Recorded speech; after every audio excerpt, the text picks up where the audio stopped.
Shalom Bapak Ibu Saudara. Shalom. Puji nama Tuhan, hari ini ada sukacita, amin. Amin, kita diberikan cuaca yang terbaik. Tuhan boleh kumpulkan kita semua di tempat ini. Mari kita sama-sama tundukkan kepala. Saya undang Bapak Ibu Saudara untuk bersaat teduh sejenak. Terima kasih Tuhan Yesus, terima kasih. Kami datang dengan kerinduan kami. Kami datang dengan hati yang bersyukur Tuhan. Kami mau tinggikan nama-Mu di tempat maha tinggi. Terima kasih Tuhan Yesus. Mari sama-sama kita mengucap syukur atas kebaikan Tuhan.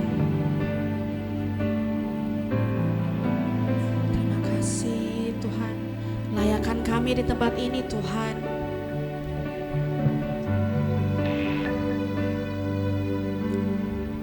Sama-sama katakan betapa besarnya Engkau Tuhan, karya-Mu yang besar bagi hidup kami.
Lebih dalam ku menyembah.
lebih dalam ku menyembah dalam roh dan kebenaran selamanya. Tinggikan nama-Mu, tinggikan Engkau Tuhan segalanya lebih dalam ku menyembah dalam roh dan kebenaran.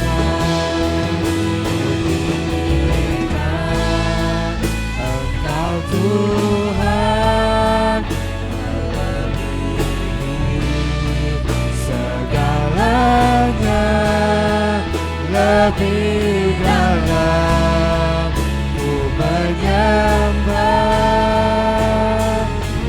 dalam roh dan kebenaran selamanya.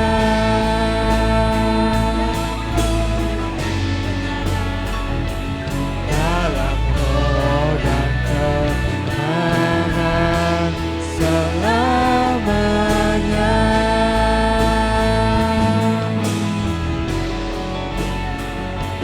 Dalam roh dan kebenaran selamanya. kemuliaan buat Tuhan. Sebab Kau yang layak terima pujian, Kau yang layak terima sembah kami Tuhan. Terima kasih Tuhan Yesus, terima kasih. Dan pada pagi hari ini Tuhan, kami sudah siap memuji dan memuliakan nama-Mu Tuhan. Kami siap bersorak-sorai bagi-Mu Tuhan. Terima kasih Tuhan Yesus, terima kasih. Yang siap memuji Tuhan sama-sama katakan amin. Shalom. Mari salam kiri kananmu, katakan hari ini hari yang terbaik. Sebab kita punya Tuhan Yesus yang terbaik, amin. Maka setiap hari, bahkan hari ini adalah hari yang terbaik.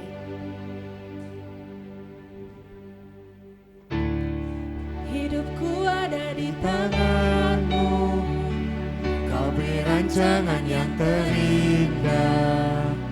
Tak hanya yang baik saja yang ku terima. Walau tubuhku diremukkan, walau jiwaku terkoyakkan, pujianku takkan terhentikan. Roh-Mu yang memberi penghiburan. akan kupikul.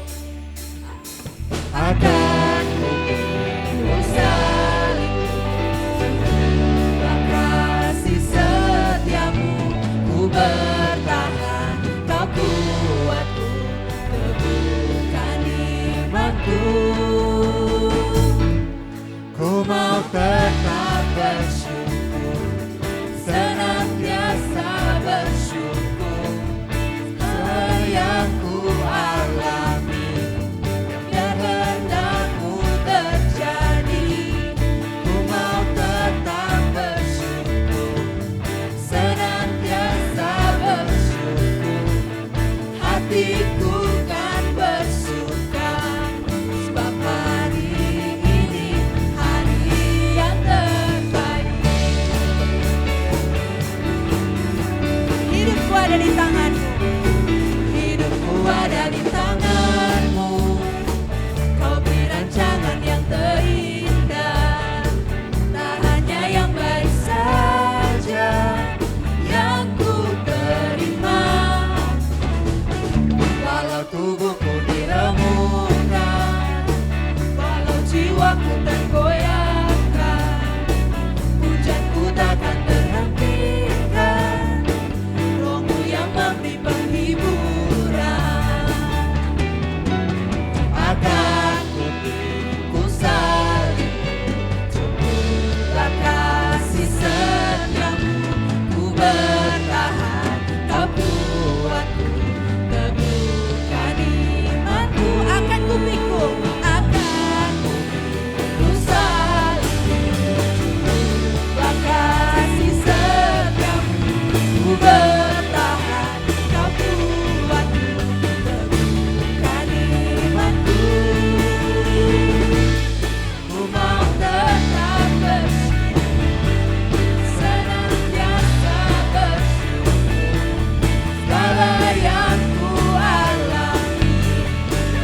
berapapun terjadi, ku mau tetap bersyukur, senantiasa bersyukur.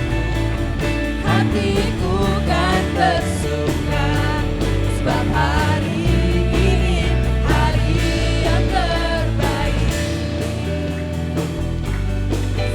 Bapak Ibu Saudara, mari sama-sama kita katakan, akan kupikul, Akan kupikul salibmu, cukuplah kasih setiamu, ku bertahan, kau buatku teguhkan imanku. akan kupikul, Akan kupikul salibmu, cukuplah kasih setiamu, ku bertahan, kau buatku teguhkan imanku.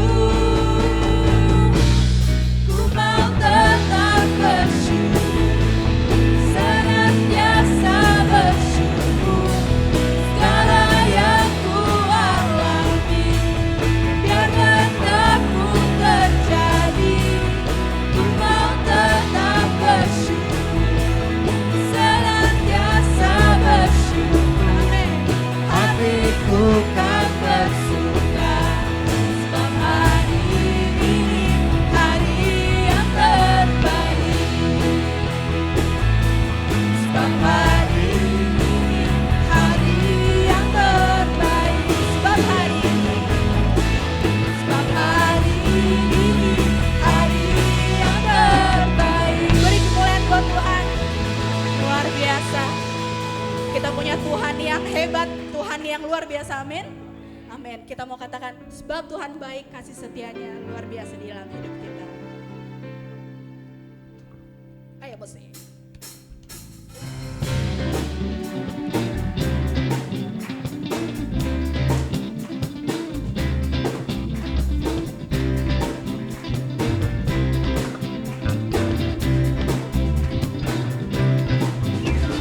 Masuk gerbangnya bersyukur, dengan penuh pujian, bersuka di hadiratnya, nyanyi besarkan agung namanya. Puji dia tiuplah sangkakala, musik dan tarian, semua makhluk di bumi ini suka dengan senang hati naikkan pujian. Sebab Tuhan baik, amin. Sebab Tuhan baik, sebab Tuhan baik, anugerahnya kekal selamanya. Sebab Tuhan baik, sebab Tuhan baik, sebab Tuhan baik, anugerahnya kekal selamanya. Yesus Kristus. Yesus Kristus Tuhan Rajaku, pencipta segalanya, datang sujud di hadapannya, angkat tanganmu, naikkan pujian. Puji dia tiuplah sangkakala, musik dan tarian, semua makhluk di bumi ini suka dengan senang hati naikkan pujian. Sebab Tuhan baik, sebab Tuhan baik, Amin. Sebab Tuhan baik. sebab Tuhan baik, anugerahnya kekal selamanya. Sebab Tuhan baik, sebab Tuhan baik, sebab Tuhan baik, anugerahnya kekal selamanya. Mari katakan lagi, sebab Tuhan baik. Sebab Tuhan baik, sebab Tuhan baik, sebab Tuhan baik, anugerahnya kekal selamanya. Sebab Tuhan baik, sebab Tuhan baik, sebab Tuhan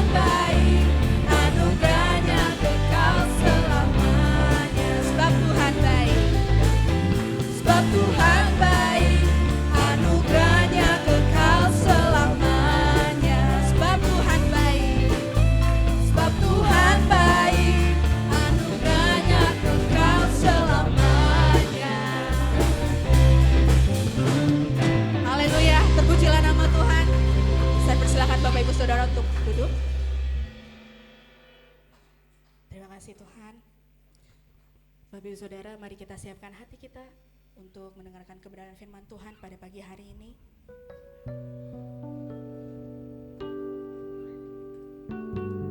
Mari rasakan hadirat Tuhan di tempat ini. Saya percaya setiap Bapak Ibu Saudara membawa hati dan pikiran yang ingin diperbaharui. Kita sama-sama siapkan hati kita. Kita sembah Dia. Sebab Tuhan yang layak kami sembah di tempat ini. Tuhan sudah hadir di bait kudus-Nya.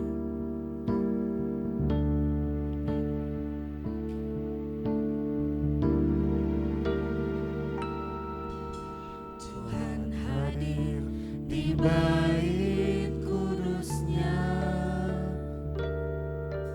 Saat umat mencari wajah-Nya, berseru, berdoa, bersujud menyembah, dan menikmati kehadiran-Nya. Tuhan mau dekat. Dengan umat-Nya yang datang dengan segenap hatinya, berseru, berdoa, bersujud menyembah, dan menikmati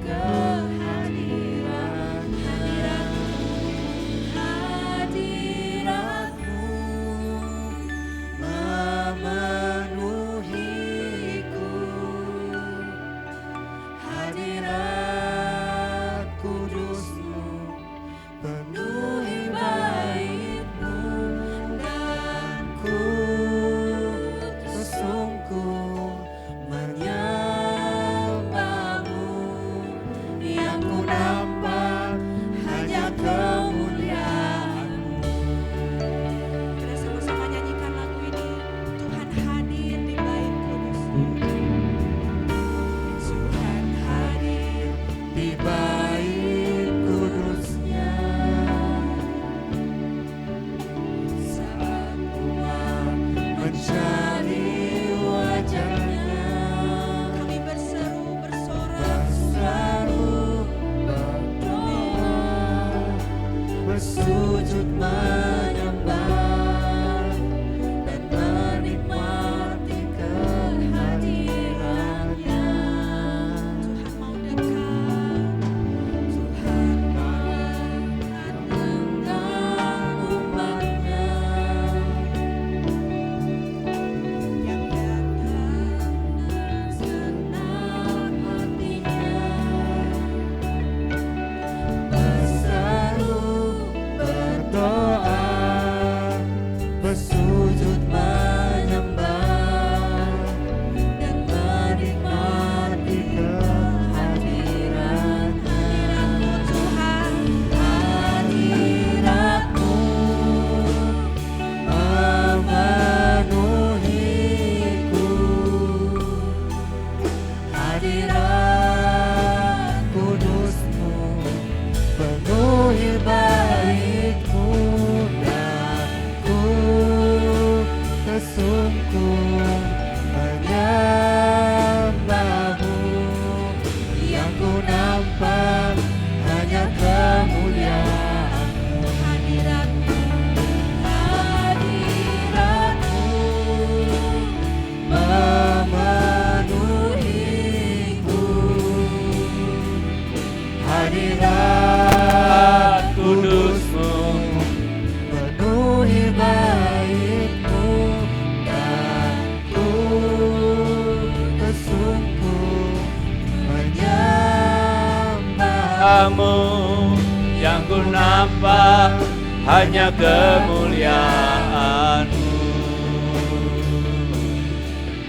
Yang ku nampak hanya kemuliaan-Mu.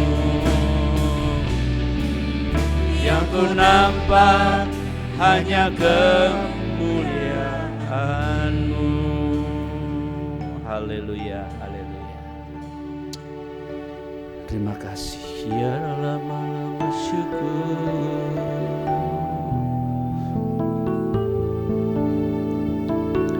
Kami bersyukur kepadamu Bapa. Kalau pagi hari ini kami boleh memuji dan menyembah Tuhan di dalam persekutuan kami pada pagi hari ini ya Tuhan. Kiranya setiap pujian dan penyembahan kami boleh menjadi persembahan yang hidup, yang kudus dan yang berkenan serta menyenangkan hati Tuhan. Karena untuk itulah kami hadir, kami datang di tempat ini Tuhan. Kami datang ke tempat ini untuk menyenangkan hati-Mu, bukan menyenangkan manusia, siapapun mereka. Terima kasih Tuhan kalau sampai saat ini kami masih bisa beribadah kepada Tuhan. Ada banyak orang yang rindu beribadah seperti kami, tetapi mereka tidak bisa karena mereka berbaring lemah di tempat tidur karena sakit. Begitu banyak orang yang rindu seperti kami bisa memuji dan menyembah Tuhan di dalam bait-Mu, tapi mereka tidak bisa Tuhan, karena tempat ibadah mereka disegel atau mereka mengalami persekusi. Kalau sampai saat ini Tuhan kami masih bisa beribadah, datang ke dalam bait-Mu yang kudus, bersekutu dengan Tuhan dan dengan saudara-saudara kami, ini adalah anugerah Tuhan. Tuhan masih memberi kesempatan kepada kami. Kami bersyukur Tuhan. Dan biarlah Tuhan kami menggunakan setiap waktu, setiap kesempatan yang Tuhan masih berikan kepada kami. Karena kami tidak tahu kapan kesempatan itu berakhir untuk kami. Terima kasih Tuhan. Tuhan kami percaya Engkau hadir di tempat ini. Sebab tempat ini adalah peniel. Di sini ada wajah-Mu. Di sini ada mata-Mu yang selalu memperdulikan kami, selalu melihat. Sekalipun orang lain tidak tahu apa yang kami sedang hadapi, apa yang sedang kami alami, Kau tahu. Sebab ketika kami masuk ruangan ini, mata-Mu menelisik, mata-Mu melihat kondisi kami, keadaan kami. Di sini ada telinga-Mu ya Tuhan, yang selalu mendengar jeritan hati kami. Bahkan sekalipun kata-kata kami tidak bisa terucap, tidak terucapkan karena terlalu berat, tapi Engkau tetap bisa mendengar. Terima kasih Bapa. Hamba percaya Tuhan, anak-anak-Mu telah mengalami perjumpaan dengan Engkau dan mengalami Tuhan hari ini di tempat ini, sehingga ketika mereka pulang tidak sama dengan ketika mereka datang. Ada sesuatu yang baru yang mereka dapatkan dan mereka rasakan dan alami dalam kehidupan mereka. Yang lemah menjadi kuat, bahkan yang sakit menjadi sembuh. Tidak ada yang mustahil bagi Tuhan. Terima kasih Tuhan, sekarang kami membuka hati kami untuk benih firman Tuhan, untuk kebenaran firman-Mu. Karena itu Tuhan, jamal hati kami supaya hati kami bagikan tanah yang subur, sehingga benih firman-Mu itu bertumbuh, berakar dan berbuah-buah lebat dalam kehidupan kami. Urapi telinga kami dan beri kami Tuhan telinga seorang murid yang mau mendengar, mau belajar, dan hati yang lentur. Tuhan, tenangkan gejolak gelombang hati kami. Teduhkan Tuhan, supaya kami dapat dengan tenang mendengar suara-Mu, dan suara-Mu menjadi rema dalam kehidupan kami. Hamba-Mu yang sudah Kau tetapkan pada pagi hari untuk menyampaikan isi hati-Mu, menjadi juru bicara-Mu. Hamba percaya Tuhan sudah dan sedang dan akan terus mengurapi hamba-Mu. Roh hikmat dan pewahyuan Tuhan curahkan atas hamba-Mu, supaya setiap perkataan yang keluar dari mulut bibir hamba-Mu bukan berasal dari hikmat dan kedagingan manusia, tetapi semua boleh berasal dari hikmat dan pewahyuan Roh Kudus. Terima kasih Tuhan. Di dalam nama Tuhan Yesus Kristus, orang kuat tetap kami nyatakan terikat, dan setiap roh-roh pencuri firman Tuhan di udara, kendali pikiran yang coba mengalihkan perhatian kami dari firman-Mu kepada perkara yang sia-sia, kami ikat dan patahkan kuasa kalian di dalam nama Tuhan Yesus Kristus. Berfirmanlah Tuhan, karena kami telah siap untuk mendengar dan menerima firman-Mu, dan Roh Kudus mampukan kami untuk menjadi pelaku-pelaku firman-Mu. Di dalam nama Tuhan Yesus Kristus kami sudah berdoa dan selalu mengucap syukur. Yang siap mendengar dan menerima firman Tuhan katakan bersama-sama, amin, amin, amin. Puji Tuhan. Shalom. Masih kurang semangat. Shalom. GB Peniel. Wah, belum kompak. GB Peniel. Kurang kompak. 2, 3 GB Peniel. Be strong. Yes, yes, yes. Haleluya. Puji Tuhan ya. Puji Tuhan. Selamat datang kepada hambanya Bapak Pendeta Andi Siswanto, yang hari ini beliau bersedia untuk melayani kita, menyampaikan firman Tuhan. Beliau menggembalakan GBI Serafe Ministry di daerah Pasar Baru ya. Dan beliau juga bersama-sama dengan saya melayani di Perwil, Jakarta Pusat sebagai sibit penginjilan. Ya Pak ya, puji Tuhan. Selamat datang sekali lagi Pak Andi. Terima kasih kesediaannya untuk melayani kami pada pagi hari ini. Selanjutnya mungkin kalau ada hal yang perlu nanti Pak Andi sampaikan, biar beliau menyampaikannya lebih detail lagi ya. Baik, pada Pak Andi saya persilakan untuk melayani. Selamat melayani Pak. Ya, makasih. Shalom Bapak Ibu yang saya kasih di dalam Tuhan. Ya, untuk pertama kali tentu saya mengucapkan terima kasih kepada Tuhan Yesus Kristus. Dan yang kedua adalah Bapak Gembala di tempat ini yang senior, Pak Halim, dan sahabat saya yang sangat amat baik, Pak Inenga Sarjana. Ya. Saya memiliki seorang istri dan 2 putra, 3 cucu ya. Namun saudara jangan curiga kalau saya masih seperti usia 17 tahun. Baiklah, saya tidak mengambil kesempatan yang lain agar kita bisa memahami waktu yang begitu berharga buat kita ketika Tuhan hadir di tengah-tengah kita. Sesuai dengan subtema kita yaitu pembaharuan hati dan pikiran yang terambil di dalam suratan Efesus pasal keempat, di mana ayat tersebut berbicara tentang pembaharuan roh dan pikiran. Sangat luar biasa ketika Paulus mengilhami lewat kuasa Roh Kudus bagaimana ia ingin supaya jemaat Efesus itu betul-betul mengalami satu pembaharuan roh dan pikiran. Mengapa harus roh yang diperbaharui? Karena kita hidup itu karena roh. Kita hidup karena roh yang Tuhan berikan kepada kita. Seseorang dikatakan hidup oleh karena rohnya masih melembaga, menyatu dalam tubuh jasmaninya.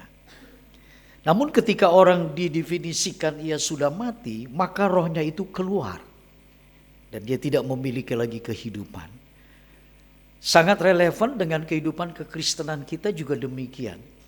Ketika roh kita sesungguhnya itu tidak mengalami pembaharuan, dengan notabene tidak hidup, maka kita sesungguhnya bagaimana kita bergereja, bagaimana kita datang pada Allah, bagaimana kita menyembah Yesus, bagaimana mengaplikasikan hidup ketika roh kita tidak mengalami kehidupan.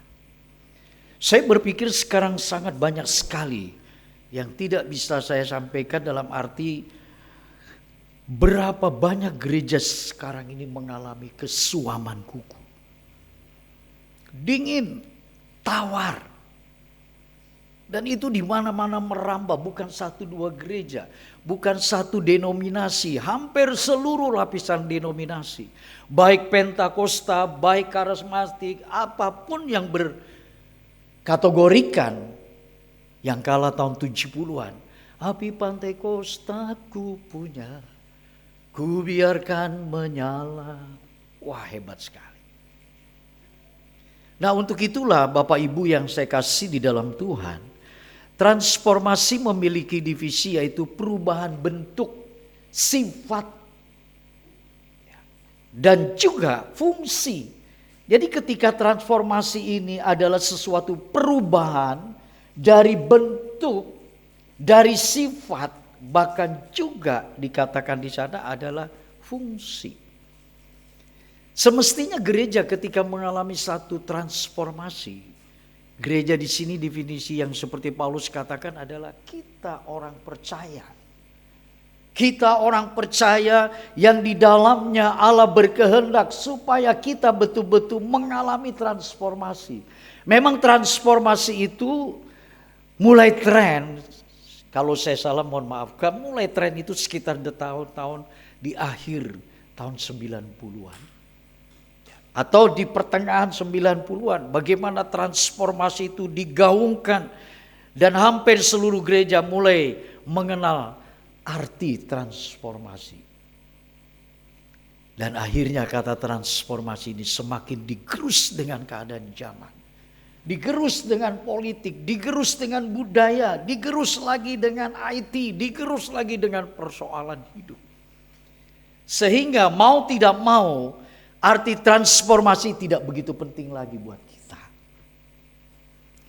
Yang dimana sesungguhnya transformasi itu ada satu perubahan yang mungkin bagi saudara tidak asing lagi, bagaimana ketika kepompong atau ulat berubah menjadi kupu-kupu. Ini hal yang biasa yang seringkali diajarkan. Tetapi kalau kita melihat di dalam spiritual atau secara religius, kata konteks daripada transformasi itu sebagai perubahan spiritual kita atau rohani kita. Sebelum kita mengenal Tuhan, kita adalah orang berdosa. Dan kita layak memang tidak mendapatkan janji Tuhan, bahkan surga. Kita adalah orang-orang yang akan menjadi penghuni daripada neraka. Tetapi oleh karena kebaikan anugerah Tuhan Yesus Kristus, maka Dia menaruh kepercayaannya kepada kita, dipanggilnya kita, dipilihnya kita, ditebusnya kita untuk menjadi umat pilihannya. Ini sesuatu yang sangat luar biasa. Saya tidak tahu bagaimana saudara memahami hal ini. Karena kalau saya menceritakan akan menjadi sesuatu yang subjektif. Setiap orang punya pengalaman hidup yang selalu berbeda-beda. Berbeda-beda. Dikarenakan setiap kita memiliki perjalanan hidup yang senantiasa hari demi hari selalu mengalami perubahan demi perubahan. Itulah kehidupan.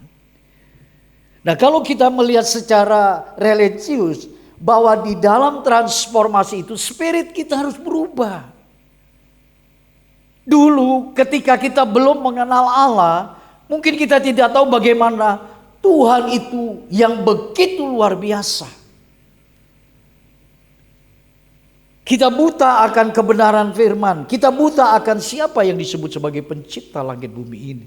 Tetapi ketika Dia menampakkan dan menyatakan dirinya kepada kita, maka di situ kita tercelik dan melihat, oh inikah mengapa orang Kristen menyembah Yesus sebagai Tuhan dan Juru Selamat.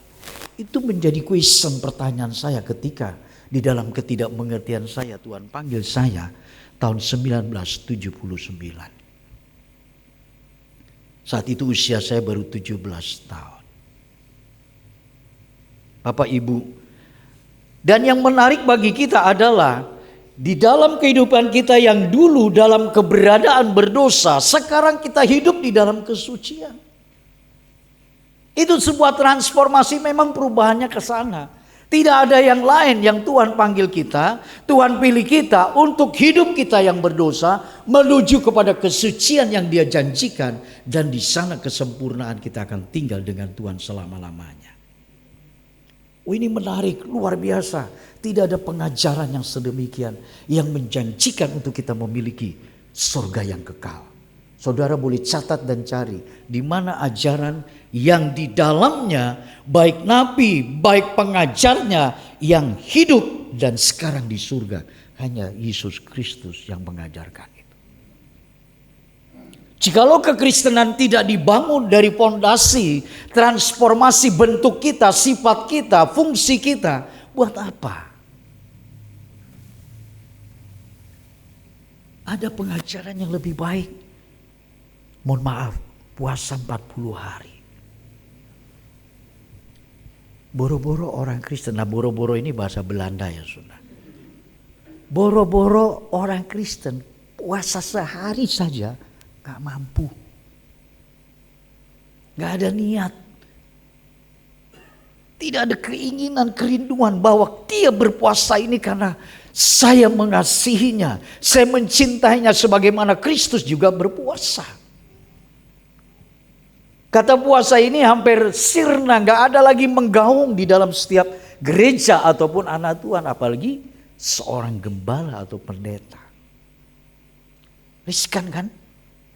Sementara dunia sedang diajak, dibawa, dikerus, didorong oleh keadaan-keadaan yang semakin tidak pernah terprediksi dengan baik oleh kita. Dia akan membawa kepada situasi yang semakin sulit. Oleh karena itu Bapak Ibu yang saya kasih di dalam Tuhan, melihat perkara ini, kalau sampai dikatakan kita harus mengalami satu pembaharuan di dalam roh, supaya roh kita terus ada di dalam hubungan dengan Tuhan. Saudara, kalau roh kita itu selalu mengalami pembaharuan, dan pikiran kita mindset terus dibaharui, so tahu kita tidak menginginkan dunia ini lagi. Kita tidak menginginkan dunia lagi.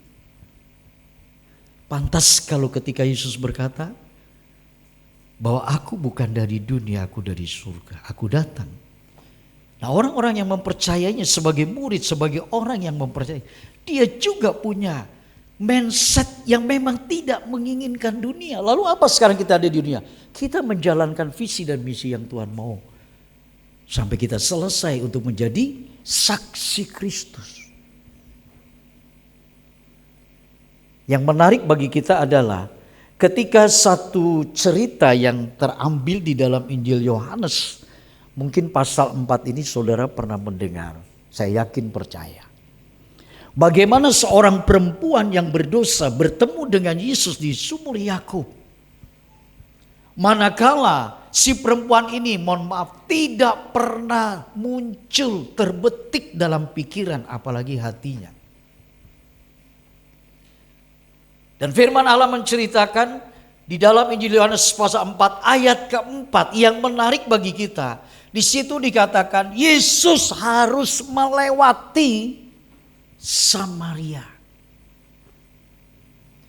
Yesus harus melewati Samaria, itu luar biasa. Ia harus melintasi daerah Samaria. Mengapa? Dia punya agenda bahwa ada seorang yang perlu diselamatkan. Dia punya agenda supaya seorang perempuan ini diubah bentuk, sifat dan fungsinya dia. Saudara ada di gereja. Kita dipanggil untuk menjadi orang percaya. Untuk apa? Ada agenda-agenda Tuhan yang besar dalam hidup kita. Kalau soal materi, kalau soal jasmani, bagi Tuhan sangat sederhana dan kecil sekali. Tapi yang tersulit adalah merubah mindset kita, pikiran kita, bahkan karakter hidup kita. Itu sangat memerlukan waktu yang cukup panjang. Dan ketika Yesus harus melintasi daerah Samaria ini, ada agenda Yesus untuk si perempuan yang akan diketemukan di sumur Yakub itu. Manakala perempuan itu tidak tahu, tidak mengerti agenda Yesus ini. Tetapi ketika perjumpaan itu terjadi, terjadilah satu diskusi, dialog. Dan satu hal yang menarik bagi kita, murid-murid tidak ada. Murid-murid tidak ada. Kita lelucon sedikit. Seandainya murid ada, waduh. Saudara tahu kan? Petrus mengatur, Filipus akan berkata, Yakobus jangan, Tuhan ini orang berdosa dan seterusnya. Kan begitu. Bisa dibayang 12 murid, kepala dan pikirannya pasti punya 12 juga yang Yesus akan diatur olehnya. Menarik. Yesus tidak ingin satu murid pun ada. Ini penting sekali buat perempuan ini. Satu kali diskusi itu berjalan. Maka Yesus berkata, jikalau engkau minum air ini, engkau pasti haus lagi. Tapi kalau ada yang kuberikan air kehidupan, di dalam hatimu akan terpancar aliran-aliran. Menjadi mata air yang terus tidak pernah akan habis. Sampai kepada hidup yang kekal. Sekali kita menerima Kristus, saudara, Bapak, Ibu yang saya cintai. Mestinya kita tidak pernah akan turun. Kita terus secara progresif naik walaupun pelan. Maka Paulus katakan manusia jasmani kami makin merosot, manusia rohani kami semakin diperbaharui. Ketika waktu usia 17 tahun Tuhan panggil, dan manakala saya berkata, saya mau pergi ke gereja. Apa? Mau pergi ke gereja. Apa? Saya mau ke gereja. Walaupun mundur sedikit, saya ngumpet-ngumpet waktu itu. Dan ketika dia tahu saya pergi ke gereja, akhirnya saya berterus terang, saya pergi ke gereja. Sini. Kamu tahu nggak? Papa kamu itu sudah nggak ada dari sejak umur kamu 4 tahun. Mama besarkan kamu dari 8 saudara. Sekarang ketika kamu sudah mulai dewasa, mulai besar, kamu mau masuk gereja, ingat baik-baik ya, kalau mama tahu kamu begini, dari dulu, untung saja dia gak bilang, gue masukin lagi. Ya. Seperti itu. Akhirnya saya berkata, saya bukan gak sayang mama. Saya bukan gak cinta mama. Tuhan yang memanggil saya. Udah, sekarang lu udah mulai gede, bisa ngomong, bisa ngapain aja nasihatin orang tua. Gue gak mau tahu. Gitu. Ini bahasa condet bilang begitu ya Bapak Ibu. Jadi mohon maaf kalau bahasa saya ini agak sedikit, wah Pak Pendeta nih Pak, dengan ngundang orang yang bahasanya, bahasa apa ini gitu. Akhirnya saya berjalan, sekalipun cici saya membenci, koko saya membenci, adik saya membenci, mama saya juga demi. Dan terus berjalan sampai saya mau dibaptisma. Lu gak salah ya, lu jangan macem-macem. Udah lu lebih baik tinggal aja sana sama Om Pendeta. Gak usah pulang-pulang lagi ke rumah. Akhirnya Bapak Ibu Saudara, mulai sekarang Mama tidak akan pernah memberikan kamu uang sepeser pun. Saat itu saya masih studi di satu SMA Bulungan, yaitu SMA 11. Jadi uang yang hanya diberi sebagai uang jajan itu kisaran antara 500 sampai 1000, paling besar 2000 rupiah. Sekarang 2000 saudara, kita kasih tukang parkir. Singkat, akhirnya terus Tuhan memproses. Terjadinya transformasi, metamorfose yang terus, waktu yang bergerak. Setiap kali habis membersihkan gereja dan mengepel gereja, 9 tahun kami lakukan. Saya selalu berlutut di depan mimbar, Tuhan, ku percaya masa depanku ada dalam tangan-Mu. Bapak Ibu yang saya kasih di dalam Tuhan, sekelumit itu adalah awal bagaimana Yesus mempercayakan pribadinya sebagai orang yang betul-betul akan memberikan satu dampak besar di dalam kehidupan kita. Itu sebabnya perempuan ini ketika berdiskusi dia berkata, kalau begitu Tuhan, berikanlah aku air itu. Yesus tidak langsung merespon, tidak. Sekarang kalau kamu mau, istilah ini saya ambil kata, mau air kehidupan, panggil dulu suamimu. Ternyata perempuan ini memiliki suami yang tidak sah dan resmi. 5 suami. So bisa bayangkan bagaimana perempuan ini sangat berdosa sekali.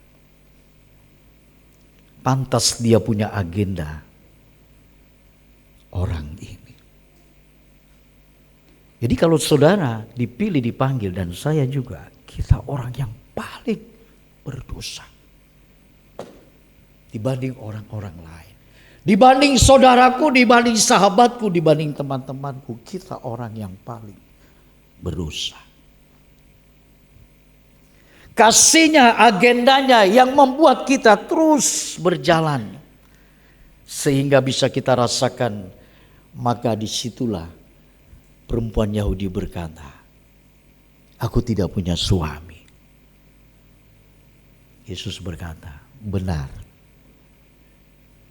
Benar. Ketika kita mengalami satu perjumpaan dengan Tuhan, kita akan berbicara hati kita yang paling dalam. Tuhan, siapakah aku? Petrus pernah berkata, jauhlah, pergilah karena aku ini orang berdosa. Ketika kedekatan perjumpaan kita dengan Tuhan, kita pasti tahu, bisa melihat diri kita ini yang tak pantas, tak layak. Maka berjalannya terus, bergeraknya kehidupan kita ini, kita dapat melihat bagaimana sesungguhnya yang terjadi ketika memang supaya perjalanan yang sesungguhnya dalam hidup kita, kita nampakkan, nih loh Tuhan, hidup saya begini. Seperti ini. Bapak, Ibu, Saudara yang saya cintai di dalam Tuhan. Saya nggak tahu kapan kita mengenal Kristus. Seberapa lama kita sudah mengenyam, mengecap kebaikan-kebaikan Tuhan. Dari usia 17 tahun sampai sekarang saya usia 64 tahun. Rasanya waktu begitu singkat sekali. Belum terlalu banyak Tuhan disukakan. Belum terlalu nikmat dia mengecap apa yang sekarang ku bisa lakukan. Bahkan lebih banyak mungkin Tuhan kecewa dengan perjalanan hidup ini. Jatuh bangun terus. Dan kalau kita melihat lebih jauh bagaimana si perempuan ini Bapak Ibu. Di ayat 28 dan 29 dia berkata begini kepada Tuhan. Maka perempuan itu meninggalkan tempayannya di situ, lalu pergi ke kota dan berkata kepada orang-orang yang di situ. Ayat 29. Mari lihat, di sana ada seorang yang mengatakan kepadaku, segala sesuatu yang telah ku perbuat. Orang itu nggak tahu, tapi dia tahu Perbuatanku yang gak pantas, perbuatanku yang buruk, perbuatanku yang berdosa, aku haus akan laki-laki. Dia gak mengerti, tapi dia tahu dan menunjukkan segala perbuatan-perbuatan. Dan disitulah dia mulai bertanya, mungkinkah dia Kristus itu? Saudara, kekristenan tidak akan mampu ketika tidak menangkap panggilan yang Tuhan berikan buat kita hari ini. Apalagi terjadinya perubahan dalam hidup kita dari dulu, dari terbit matahari sampai pada masuknya. Kita tidak pernah berubah, terus berjalan. Yang namanya tadinya suka marah-marah, hari ini 2026 marah-marahnya naik fluktuasi. Ya. Pagi, siang, sore, malam, cuap, cuap, cuap, cup, cup, cup, cup, cuap, cuap, cuap. Saya sangat prihatin melihat perkembangan dunia sekarang ini, terlebih adalah generasi muda. Bukan lagi generasi Z. Z-nya sudah habis, sudah hampir balik lagi ke generasi Alpha. Wah, riskan sekali. Dan ini menjadi PR besar buat kita sebagai seorang rohaniwan, gembala yang tahu begitu banyak sekali. Pagi, siang, sore, malam tidak terlepas dari, dan pura-pura nggak tahu Bapak Ibu. Di sini sih nggak ada ya Pak, nggak ada kan? Yang banyak dicondet,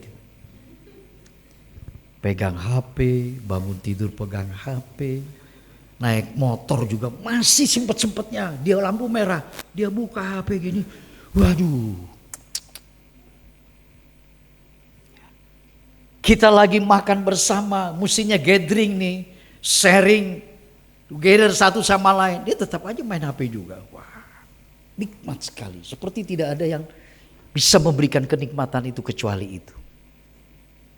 Begitu menyimpang jauh sekali perjalanan maksud daripada Tuhan menciptakan manusia, bukan? Kita ada di tengah-tengah dan sekarang ada. Dan sekarang ada. Maka cucu saya selalu berkata, Carol, opa lihat dari tadi. Baru taruh. Ayo dong, jangan gitu. Akhirnya, udah opa gak usah temenin Carol dah. Opa di sana aja di depan. Carol bisa sendiri. Begitu Bapak Ibu.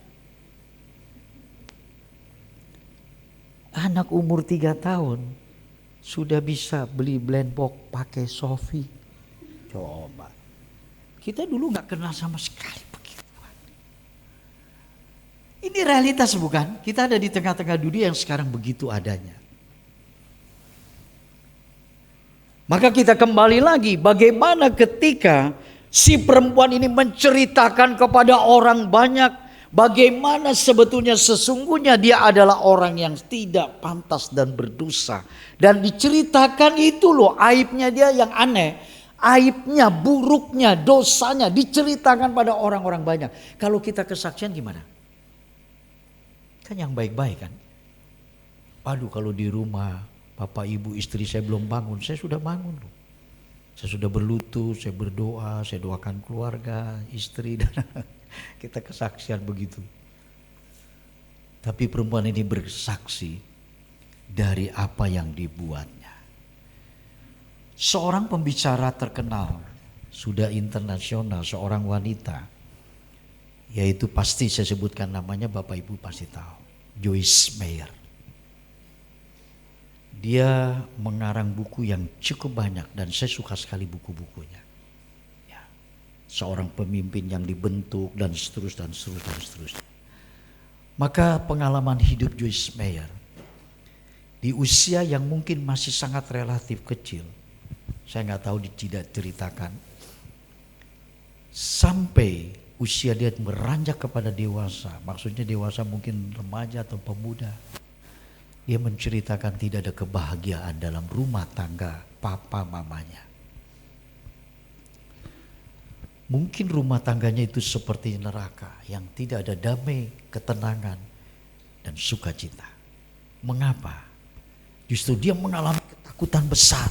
Disebabkan dia ceritakan 200 kali papa kandungnya memperkosa dia. 200 kali. Coba bisa bayangkan. Papa kandungnya. Tetapi dia berangkat dari proses Tuhan yang begitu luar biasa. Pengalaman getir kelam masa pahitnya itu, dia tetap bertahan, dia mendoakan orang tuanya sampai papanya menerima Tuhan. Dia ampuni, dia buka peluang untuk tidak mengingat peristiwa lalunya. Tidak mudah. Dan ada satu kesempatan dia bercerita, jangan kita putus asa di masa seperti itu. Karena ada satu ruang, di situ Tuhan kerjakan kita. Dan akhirnya dia menjadi pembicara yang dirilai oleh TV secara internasional. Begitu banyak jiwa yang haus. Dia selalu ceritakan tentang keburukannya, kejelekannya. Dia tidak tutupi. Maka dari itu, sebuah perubahan harus terjadi dalam diri kita. Ya.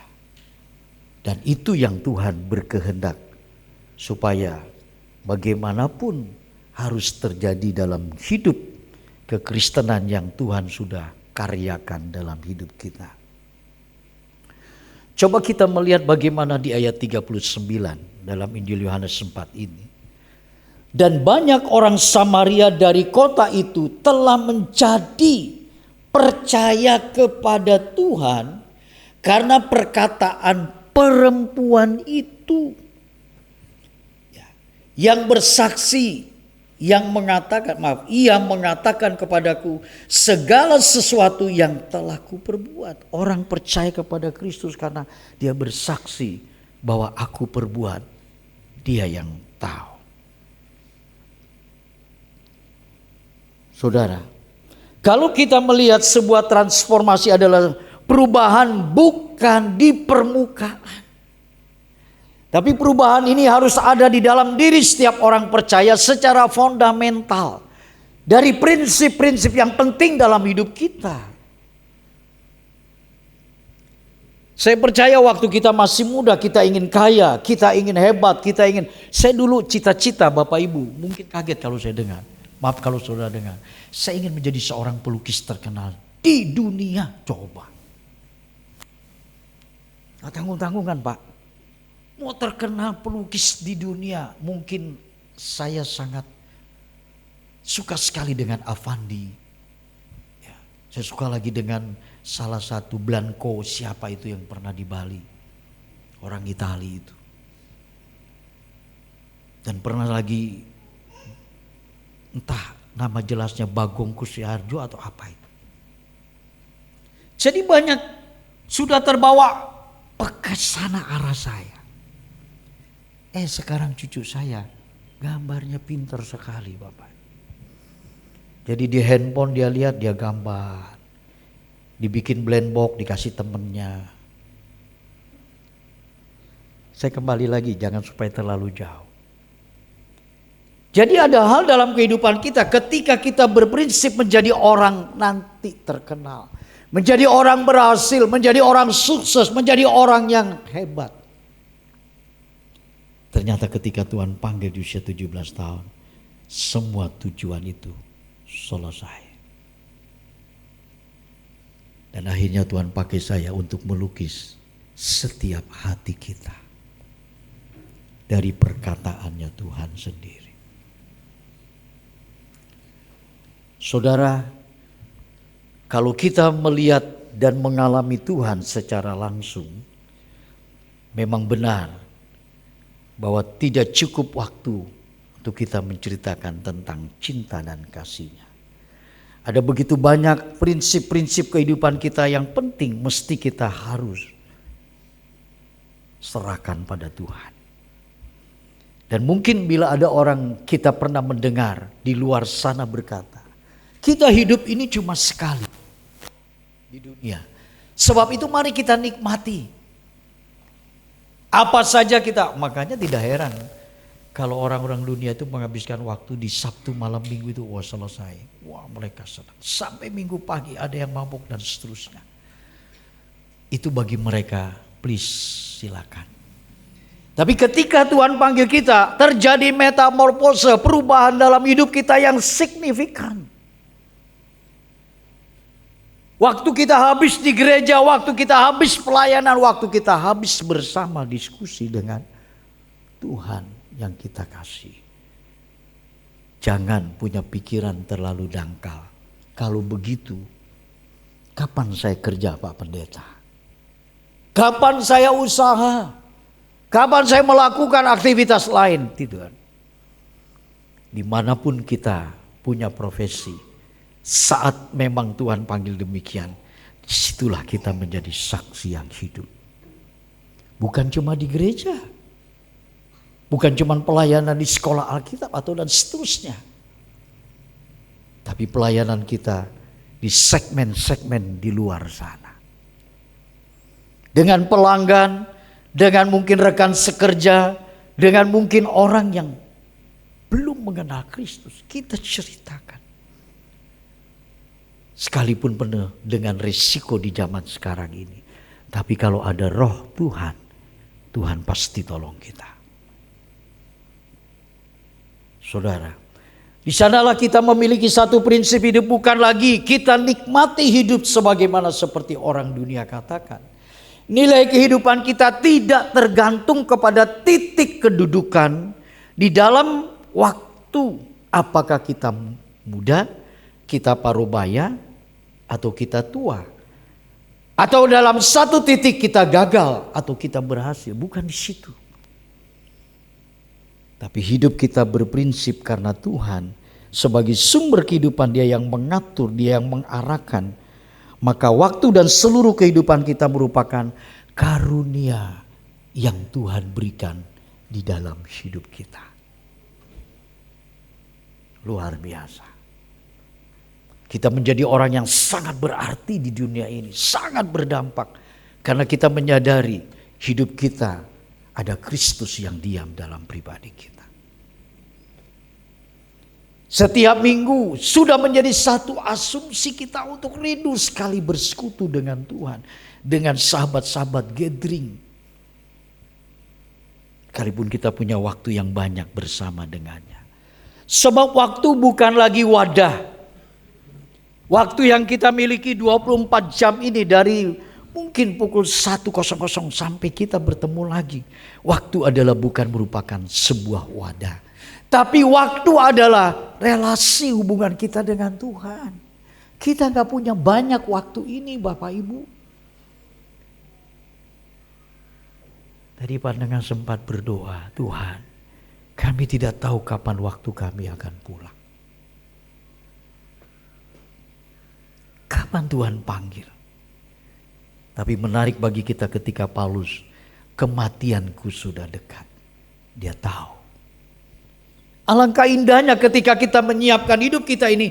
Benar Tuhan, waktu yang kumiliki adalah kerinduan denganmu. Satu kali ketika kita pulang bersama dengan Bapa yang memanggil kita, maka kita berjumpa kekasih jiwa kita yang di dunia kita rindu.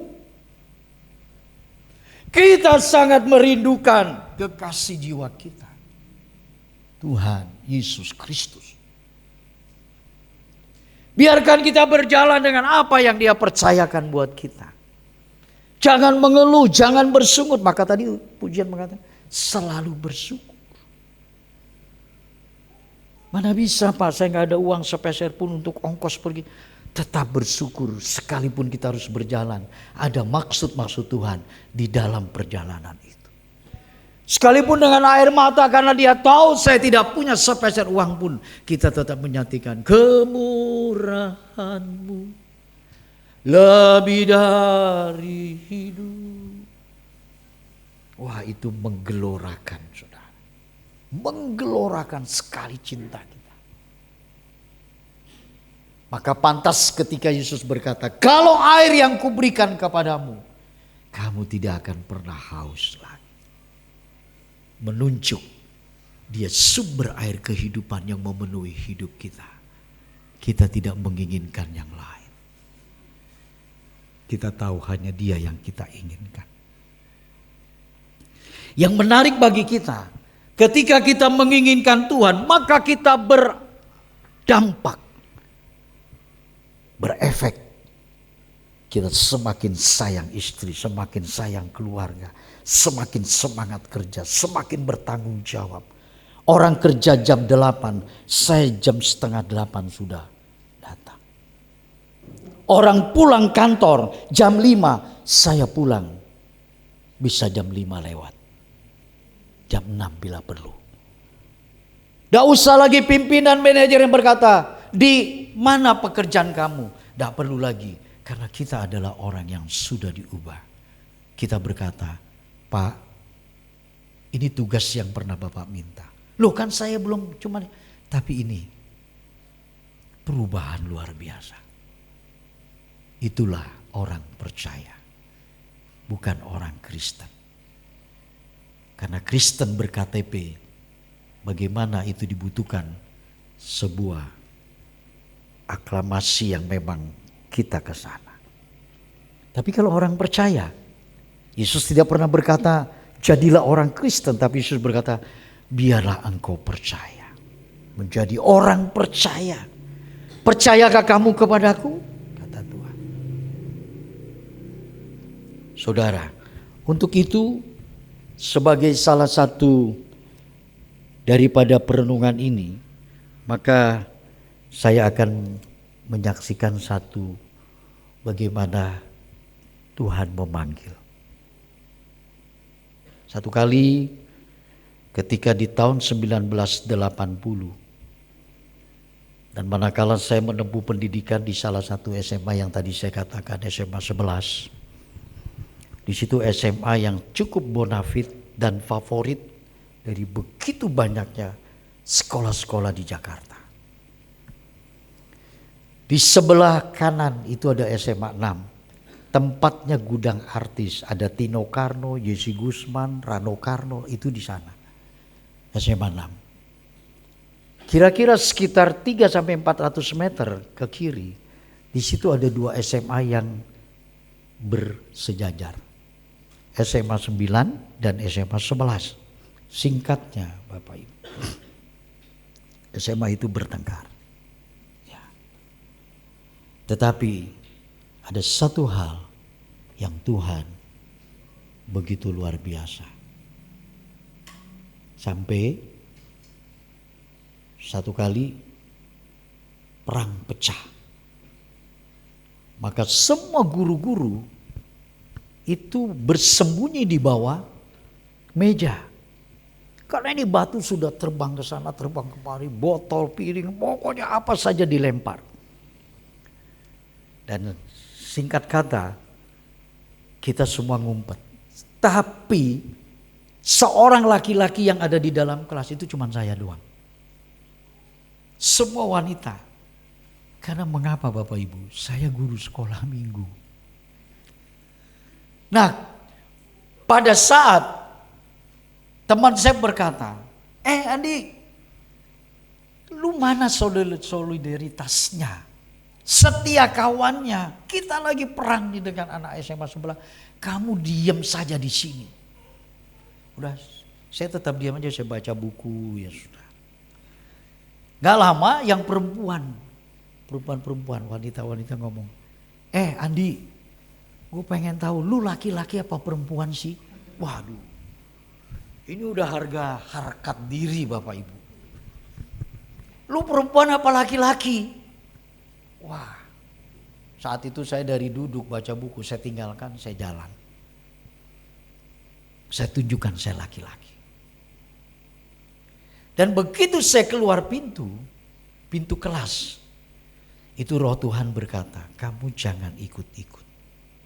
Kalau kamu ikut-ikut, membahayakan kamu. Apa yang terjadi? Saya punya telapak tangan ini, saya berkata, alah, Masa bodoh? Saya bilang, masa bodoh? Begitu. Saya masa bodoh? Saya bilang itu, saya lari. Karena terasumsi dengan omongan perempuan tadi, kamu laki-laki apa perempuan? Saya keluar dan menuju ke halaman depan. Ada satu pintu lagi yang hanya orang berjalan. Dan di situ roh Tuhan bicara kembali. Kamu jangan ikut-ikut. Kalau kamu ikut-ikut membahayakan fatal. Untuk kedua kali saya berkata dengan saya acukan. Gak perlu, terserah. Masa bodoh, saya bilang begitu. Waduh, ini besok lusa kalau di Bapak sorga ini bahaya juga ini. Dan akhirnya Bapak Ibu, saya keluar daripada pintu halaman luar. Di situ teman saya sudah banyak sekali yang lempar sana, lempar teriak sana. Gue bunuh lu, banyak sekali. Bayangkan 2 SMA di daerah yang sangat krusial sekali. Apalagi anak-anak pejabat. Anak-anak, semua mereka pada pakai mobil. Dan ketika manakala saya peristiwa itu, saya melihat bagaimana sudah tidak bisa teratasi. Maka ada satu info bahwa Kapolda itu mendatangkan satu pasukan batalion anti huru-hara. Nah, dari pasukan anti huru-hara ini mereka sudah berbaris di sana. Kira-kira sekitar 50 sampai 100 meter. Dan saya melihat pasukan anti huru-hara ini dia pakai helm, pakai penutup. Kalau zaman dulu, kalau sekarang kan pakai fiberglass ya. Kalau dulu tuh pakai rotan untuk menahan. Dan ada satu senjata yang dia pegang, itu adalah senjata yang punya kekuatan strum tinggi sekali. Dan saat dia sudah berbaris, teman-teman ada yang menghitung, masuk, ayo masuk semua, masuk, kita ada pasukan anti huru-hara, masuk semua. Dari ratusan itu, masuk ke kelas. Begitu masuk, ada teman yang pintar saudara, dia tutup itu pintu gerbang. Jadi polisi ini gak bisa masuk, dia tutup pintu gerbang, semua kumpul di sini. Apa yang terjadi? Saya melihat, kok kenapa mata saya melihat di sana ada satu batu bata. Batu bata saya ambil, saya pecah 2. Begitu batu bata ini saya pecah 2, saya lempar ke kerumunan Pak Polisi itu. Buah. Satu kan, masih ada satu lagi yang saya pecah. Saya lempar lagi. Buah. Ini guru sekolah minggu loh Bapak Ibu. Coba. Bisa begitu. Saya lempar batu bata yang kedua. Begitu lepas lemparan ini, di sana seorang polisi melihat tindakan saya. Dia kejar saya, dia tangkap saya. Dia bilang, anak kurang ajar kamu ya. Anak kriminal. Anak yang begitu jahat sekali. Dia lihat kok saya melempar. Dia gak tahu mereka pakai helm. Coba kalau gak pakai helm. Waduh. Nah begitu dia tangkap saya berkata, tidak Pak, tidak. Kamu masih bohong ya, saya melihat dengan kepala. Saya berkata, tidak, guru sekolah minggu lu. Tidak Pak, tidak. Saya punya tangka, saya punya apa ini, kemeja. Saya putar begini saudara supaya, saya kan lu maklumlah darah muda, darahnya para remaja. Itu Pak Haji bilang. Saya putar terus, enggak lepas. Sampai akhirnya dia pakai strum karet itu, dia hantam saya. Yes, kenceng sekali. Dan saya merasa begitu. Ya itu tadi darah muda. Saya masih dia hantam 2 kali, baru saya jatuh. Plak. Pak, ampun Pak. Tadi darah muda ya. Ampun Pak, bukan saya. Kamu masih bohong. Wah. Des. Senjatanya itu. Des. Kena. Saya tahan terus. Dan begitu peristiwa ini, akal logika saya tidak mungkin tidak ada. jalan selesai. Tiba-tiba itu pintu yang tadi orang masuk yang ditutup. Tak bagaimana caranya? Ada seorang tante-tante. Saya sebut tante mengapa? Dia tinggi, pakaiannya hitam, rambut kala itu zamannya Sasak. Bukan suku Sasak ya, Sasak. Itu kan rambutnya tinggi kan? Sasak. Sudah begitu pakai kacamata riben besar. Jadi tidak kelihatan, pokoknya dia wah necis sekali dah, necis dah. Gak pernah saya menjumpai lihat orang seperti itu. Dan si tante ini berjalan mendekati. Saat itu saya lagi, wah ampun Pak, jangan Pak, tendang, hantam, tendang. Terus dia berkata, Pak jangan diapa-apakan, itu anak saya, kata tante ini. Jangan diapa-apakan, itu anak saya Pak, jangan diapa-apakan, itu anak saya. Lalu saya melihat, dia begitu, polisi bilang, tidak anak ibu begini. Saya lihat saya anaknya, Pak itu mama saya Pak. Pak itu anak saya, itu mama saya Pak. Aduh Pak itu mama saya. Main aku-akuan. Saya tahu mama saya itu di rumah. Waduh. Dan mama saya itu karena Chinese Tangerang sana, Cinbeng katanya ya. Itu kan pakai kain, pakai brokrat. Di sini ada biasanya konde. Saya tahu mama saya di sana, ini necis sekali tante ini.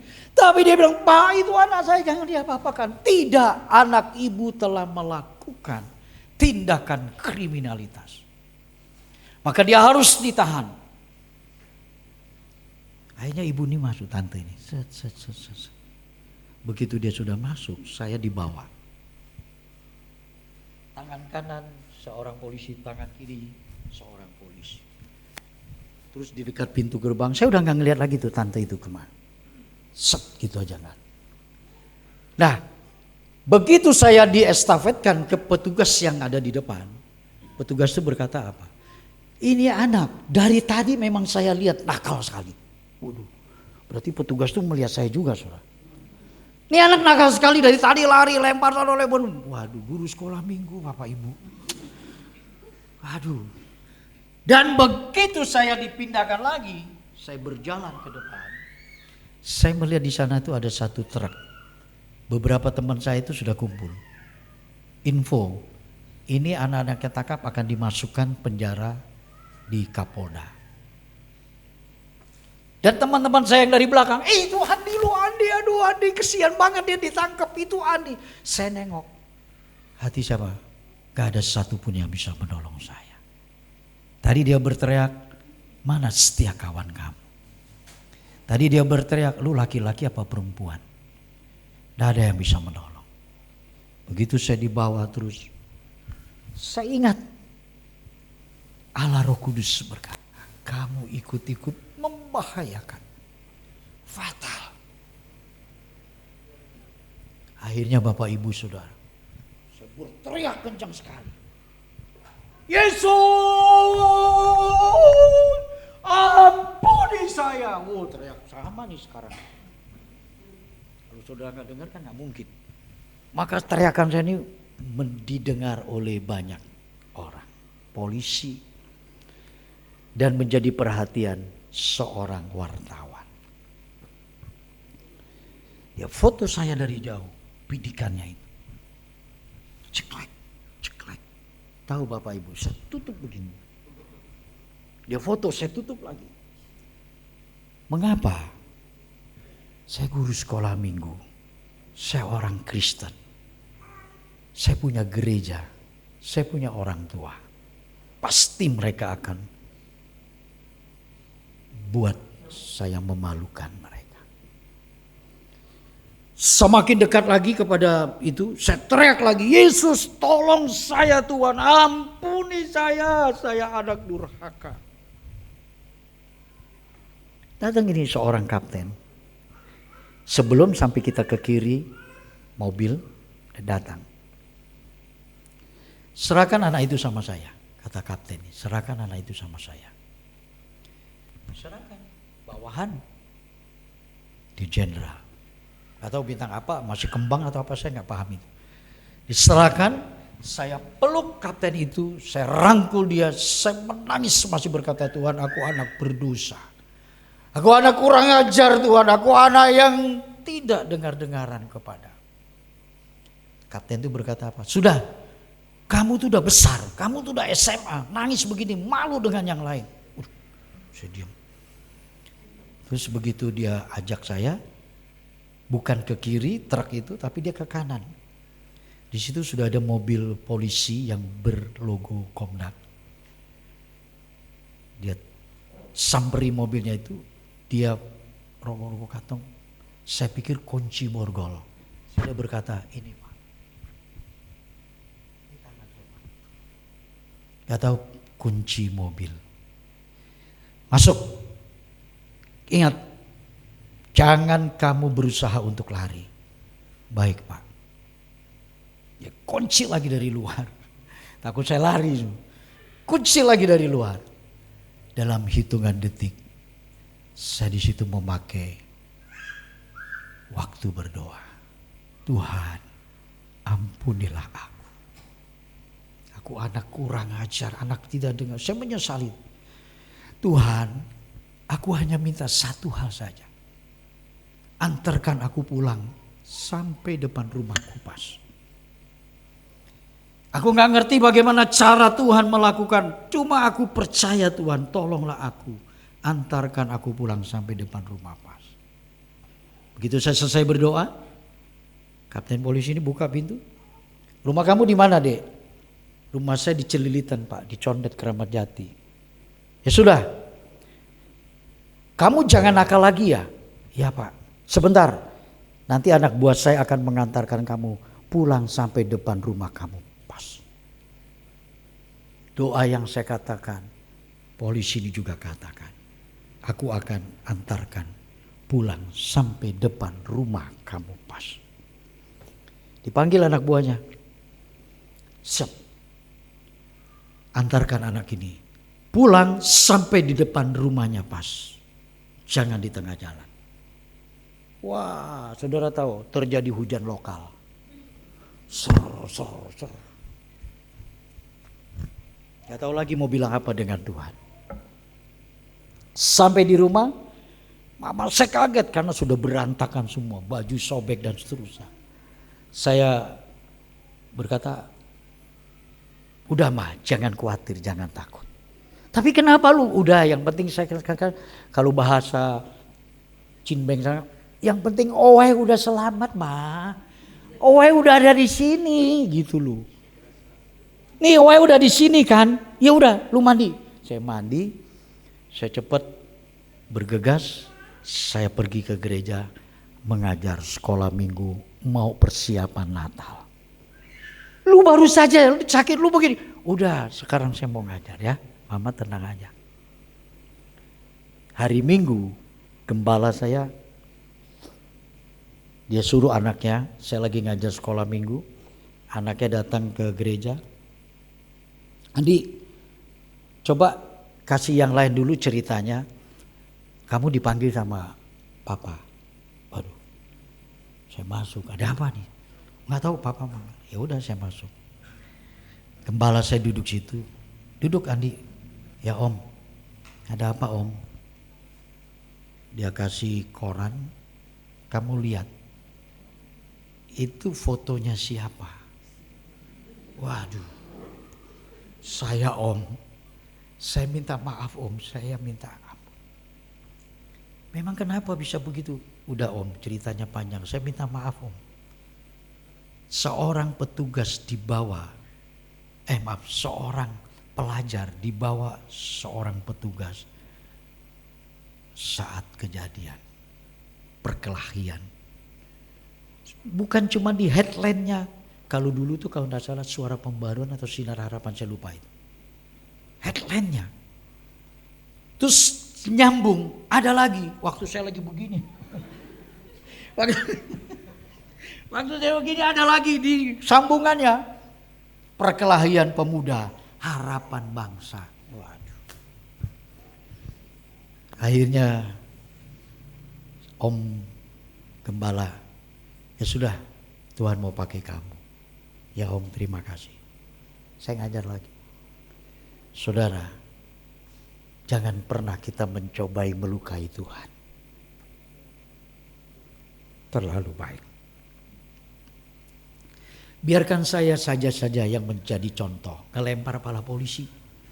Saudara yang masih muda, jangan coba-coba lempar kepala polisi.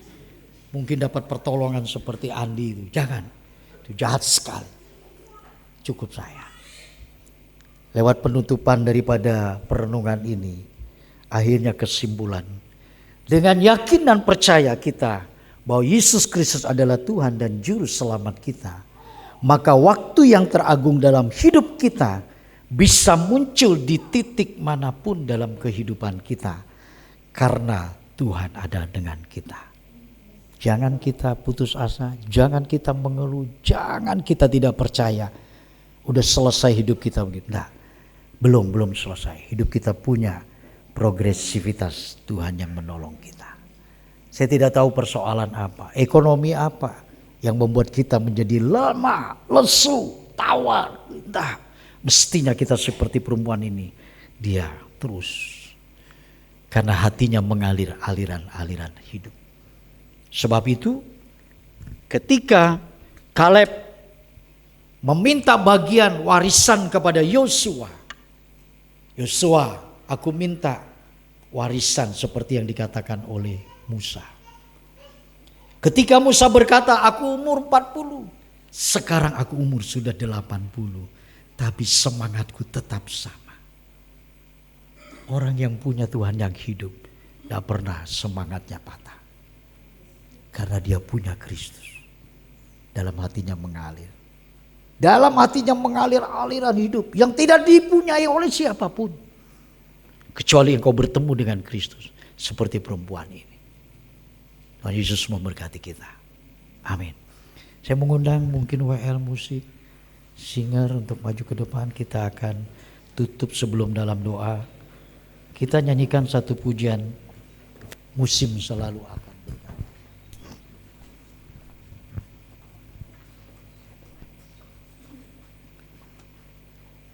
Sekali lagi saya mengucapkan terima kasih kepada Pak Halim dan tentunya saudara. Semakin kedatangan Tuhan tidak lama lagi, kita semakin serius dengan Tuhan. Semakin kita serius, ya, waktu kita sangat berharga. Kalau Friedrich Nietzsche, saya nyambung dikit aja. Kalau Friedrich Nietzsche berkata, Tuhan itu mati karena waktu adalah merupakan pintu yang tertutup bagi harapan dan masa depan. Nietzsche adalah seorang ateis, tapi kita adalah orang yang percaya Kristus. Hidup kita ada punya masa depan, amin. Sesulit apapun, jangan pernah kita tahu. Mari saya undang kita sama-sama berdiri. Kita nyanyikan musim selalu akan berganti. Terima kasih Tuhan. Musim selalu, ya, ini dia. Musim selalu akan berganti ya. Musim selalu akan berganti. Kasih Tuhan tetap abadi. Kasih Tuhan tetap abadi. Tak akan berubah. Tak akan berubah sampai selamanya. Tetap percaya.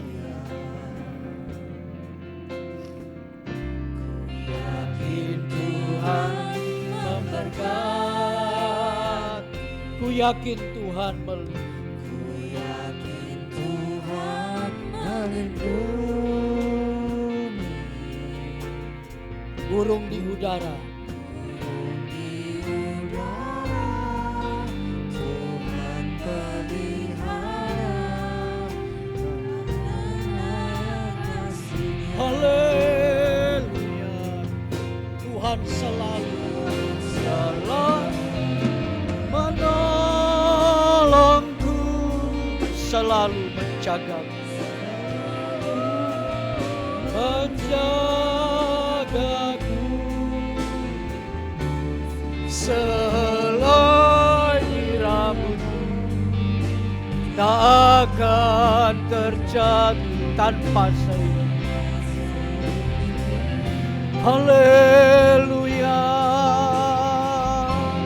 Tuhan selalu menolongku, selalu menjagaku. Terima kasih.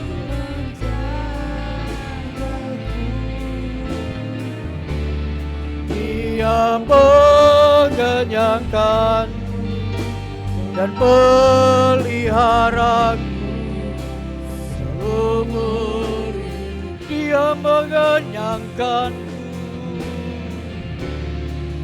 Dia mengenyangkanku dan peliharaku seumur hidup. Dia mengenyangkanku, Dia mengenyangkanku, peliharaku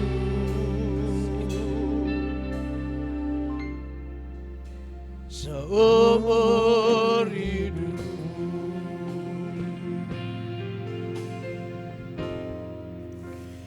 Bagaimana kami bisa membalas segala kebaikan-Mu?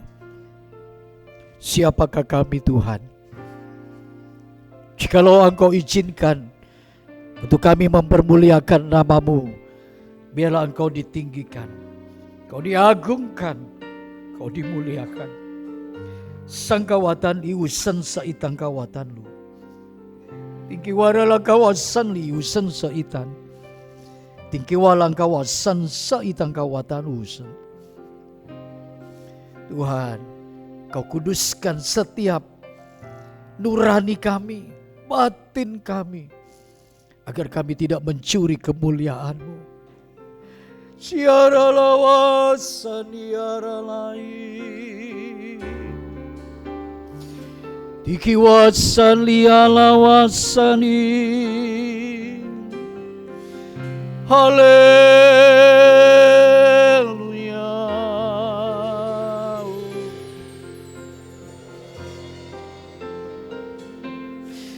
Dia lawasani, wara lawasani.